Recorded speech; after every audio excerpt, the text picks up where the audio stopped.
Right now, Republican Senator Rand Paul of Kentucky. He's a key member of the Senate Foreign Relations Committee. Senator, thanks so much for joining us. I want to talk to you about your very important legislation that you want to introduce later in the week on trying to come up with a balanced budget. But first, let's get back to this top story right now. Talks between North and South Korea, as you heard, have been suspended, a move that potentially could endanger next month's June 12th scheduled summit between President Trump and Kim Jong-un in Singapore. Do you believe President Trump made a mistake trusting Kim Jong-un? You know, I'm hoping it's a temporary setback and that it's their way of protesting against the military exercises. They have long protested against these exercises, and by withdrawing from a meeting today, maybe it voices their protest. But overall, I'm still optimistic that there will be a meeting between President Trump and North Korea, and I'm optimistic that there is a peaceful solution to the whole, war that's been ongoing for 70 some odd years over there now. Quiet for quite a while now, but still we have had no official end to the war. And I think there is a great deal of hope and optimism that with this high-level meeting with Kim Jong-un and the president that we will find peace. But you remember only a few weeks ago, the North Korean leadership, Kim Jong-un's government, they said they didn't have a problem this time with these annual military U.S.-South Korean military exercises. And all of a sudden today, out of the blue, after the 3 American prisoners were released, the North Koreans issued this statement, not only canceling a meeting with South Korea, but also threatening to cancel the meeting with the President of the United States. Something must have happened. Do you have any idea what's going on? Well, I would say that I'm not aware of the direct quote where they say, oh, we're fine with the military exercises. I would say they have a long history of not being fine. Yeah, with the military over the years, exercises. they always, I've been covering this story for a long time. Right. Until recently, they always complained about these joint U.S.-South Korean exercises. That's why a few weeks ago, when they said, go ahead, we're not going to make a big deal out of it, we're going to move ahead with the summit, that was a major development. I think that this is consistent with their historic position, and that's why I wouldn't overread what is going on here.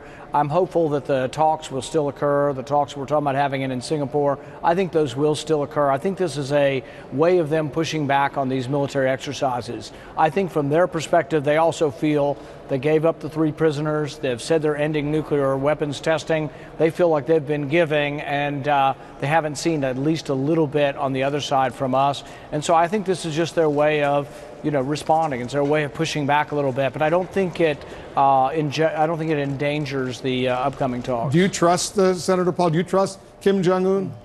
Yeah. Well, I think a better way to put it is that anytime you attempt to have diplomacy with your adversaries or your enemies, it's trust but verify, as Reagan said. And so I think trust is the wrong word. I think to be wary, to be hopeful, to negotiate from a position of strength, all of those things are important. But I think saying you have blind trust in your adversaries would be naive. What do you think the president should do now? Because clearly he was caught off guard, the administration was caught off guard. How do you think the president should respond? Well, I think the first thing you do in diplomacy is you have to ask why did this happen, and why, does your opinion appear to be different than it was a few weeks ago? And someone has to get to the bottom of that. And it could be that one official in their government said we weren't too concerned with the military exercises. It could be that was never the position of the government, or it could be that something happened in the exercises that they're particularly aggrieved by. So that only comes about by diplomacy, talking, figuring out exactly what their grievance is, because I think we need to figure that out in order to move forward.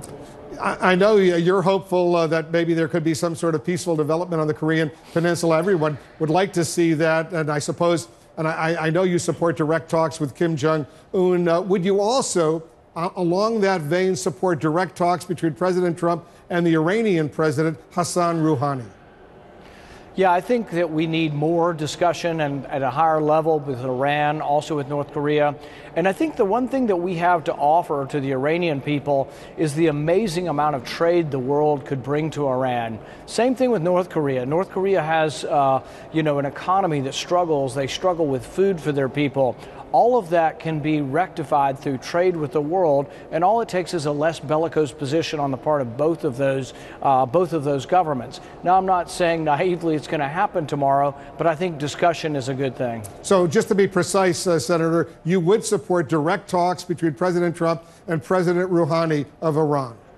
Sure, but I think we've taken a step backwards right now. Unfortunately, getting out of the Iran agreement, I think we're now starting from scratch with Iran, whereas if we would have kept the nuclear agreement in place and tried to build upon that a ballistic missile agreement, I think there was a potential to add to the nuclear agreement, but now I think we've gone back to square one. So I actually think people within the administration who think, oh, this is going to be great and easy, we're now going to get a good deal, and President Obama got a bad deal.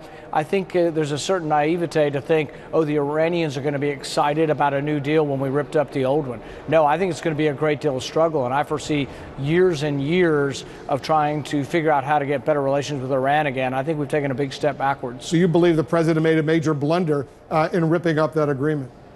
I've always been opposed to ripping it up. I never thought it was a great agreement. I thought we gave the money too quickly to Iran and that it wasn't over a long period of time to ensure that they would comply. But so far, there's no evidence that they haven't complied with the nuclear agreement. They just have continued to be bellicose with their ballistic missile development program. But we never agreed to that. There was no agreement on ballistic missiles. So I think that it was a mistake to rip up the agreement, and we should have built upon the agreement rather than stepping backwards. Very quickly, was it a mistake to move the U.S. Embassy from Tel Aviv to Jerusalem? I think it's always been the prerogative of the country who has a capital to decide where their capital is. And really, that decision ultimately is one for Israel. And I think time will tell whether or not there are ramifications of moving it. There was violence yesterday, and there were some deaths yesterday, and there was mass protests in Gaza. So from the standpoint of stability, I think time will tell whether it was a good decision or bad, but I think it is Israel's decision to make where their capital is. Let's turn to another important issue that you're very deeply involved in. Later this week, the Senate scheduled to vote on a budget proposal that you wrote, and you say this proposal would balance the budget by cutting 1 cent, 1 penny out of every dollar spent. But just last year, you voted for that tax cut bill that experts, the CBO, the Congressional Budget Office, among others, said would add $1.5 trillion to the national debt. So how could you claim a higher ground on fiscal conservative, a balanced budget when you supported that legislation? Well, I've supported tax cuts and spending cuts. And in fact, on that same tax cut bill, I had an amendment that would have allowed for entitlement savings to offset the tax cut. So I think if you're willing to offset tax cuts with spending cuts, there's no hypocrisy there. The penny plan is what I'm introducing on Thursday, and there'll be a vote.